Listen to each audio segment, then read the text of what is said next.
Hai, hello, salam sejahtera Malaysia. Selamat datang ke channel Fels Lifestyle. Terima kasih kerana terus setia dan terus bersama di dalam channel ini. Saudara-saudara, tuan-tuan dan puan-puan yang saya amat hormati.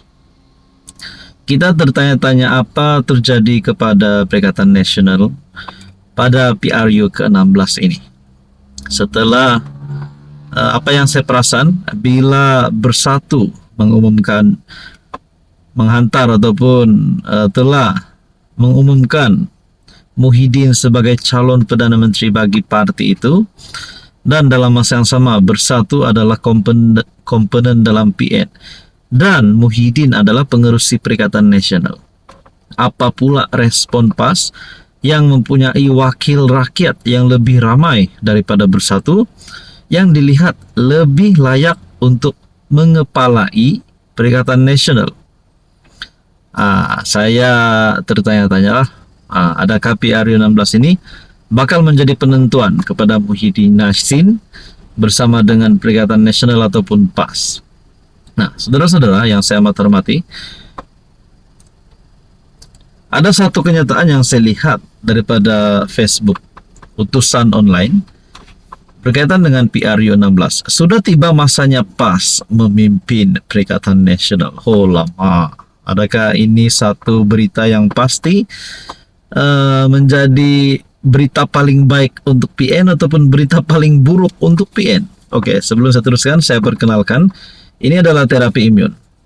Ini adalah terapi imun transfer factor. Kepada Anda di luar sana yang seringkali mengalami penyakit berulang, ada masalah sakit lutut, sakit bahu, sakit pinggang, gout, gastrik, kencing manis, kolesterol, darah tinggi, penyakit melibatkan jantung, hati, dan macam-macam lagi. Mungkin ini adalah jawaban kepada doa Anda. Mungkin ini adalah jawaban kepada kunci kesehatan Anda.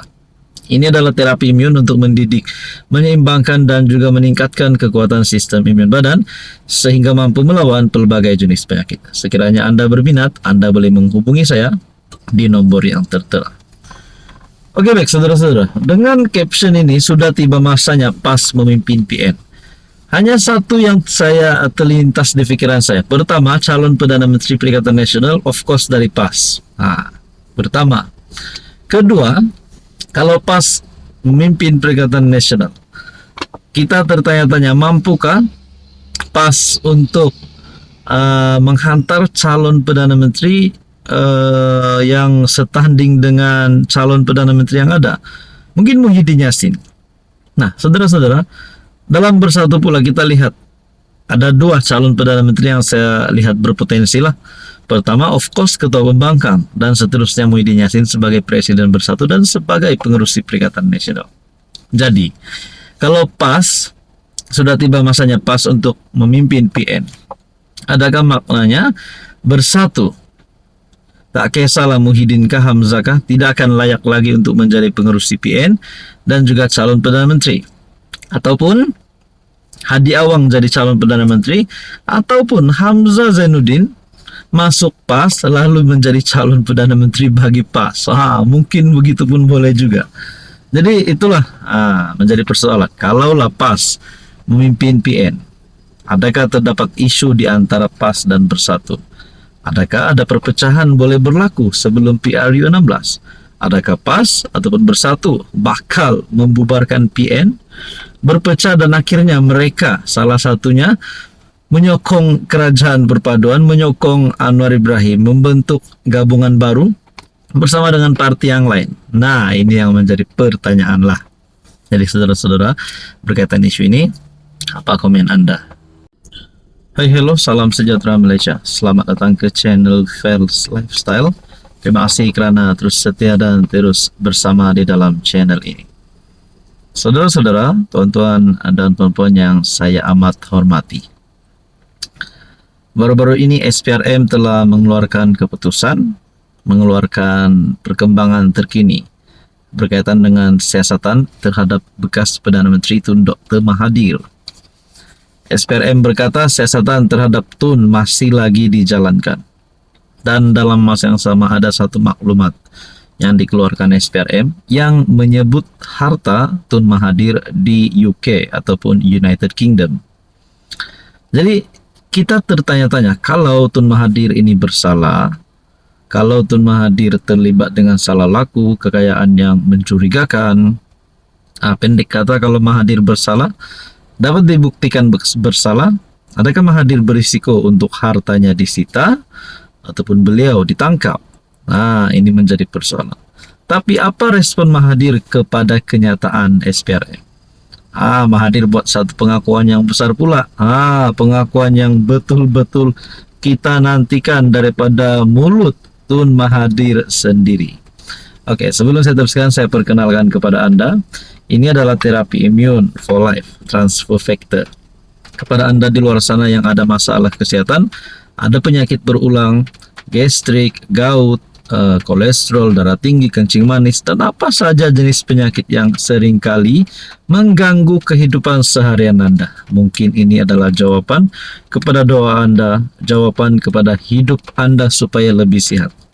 Ini adalah terapi imun untuk mendidik, meningkatkan, dan menyeimbangkan sistem imun badan kita sehingga mampu melawan pelbagai jenis penyakit.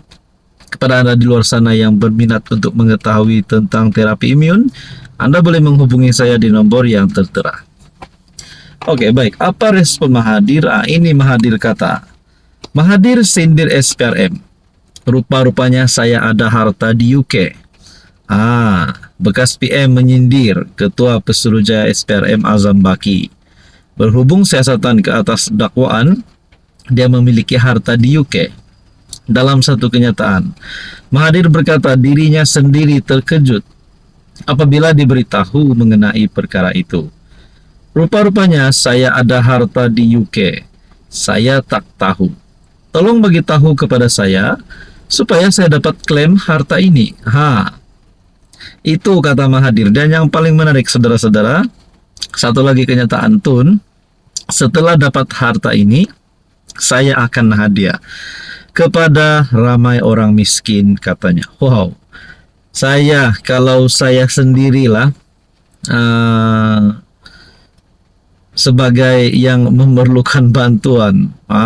Kalau Mahathir benar-benar ada harta di UK, tak tahulah ratusan juta kah, berbilion kah. Kalau memang niat Mahathir nak hadiah kepada ramai orang miskin, saya setuju dan saya bersedia untuk menjadi salah satu yang menerima hadiah ini. Jadi saudara-saudara, adakah sebenarnya harta ini wujud atau tidak? Dan dari mana maklumat dari SPRM dapat? Takkanlah SPRM ini main cakap saja kan? Tak ada maklumat yang boleh dipercayai, sumber yang boleh dipercayai. Tapi Mahathir pula berkata, dia sendiri terkejut, rupanya dia ada harta di UK. Azam berkata SPRM sedang dalam proses mendapatkan maklumat terperinci daripada pihak berkuasa UK. Berhubung aset yang dipercayai dimilik bekas PM itu di negara berkenaan. Siasatan melibatkan Dr. Mahathir masih dijalankan dan kami sedang mendapatkan maklumat terperinci daripada pihak luar, terutama sekali pihak UK, pihak Authority UK, berhubung dengan aset-aset yang dimiliki oleh Dr. Mahathir. Sekiranya maklumat dapat diperoleh, kita akan maklumkan kemudian. Jadi saudara-saudara yang saya hormati, tonton berkaitan isu ini, apa komen Anda?